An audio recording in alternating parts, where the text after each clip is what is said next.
తపస్సు పట్టినాడు ఆ రెడ్డి దేవుడు వచ్చి నీకు బిడ్డనిత్త గాని 21 దినం నాడు నీ పానం పొందని చెప్పిండు దగ్గర 20 ఎప్పుడు కూడా వస్తాయి ముయ్యి ఎప్పుడు గాంతులో గౌరవ గాంతులో పోసుకున్న గౌరవం మా అమ్మ చచ్చిపోతుంది దాని గడ్డగట్టి బిగేసుకొస్తున్నా కట్టుకుంటుంది ఒక కొర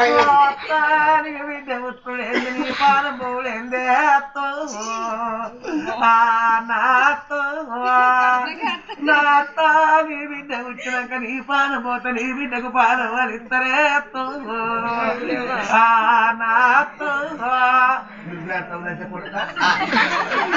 నాకు ఏది లేని పాలు ఎట్లా అయిపోయి కదా నా బిడ్డ నా బిడ్డను పెట్టాలి పెట్టాలి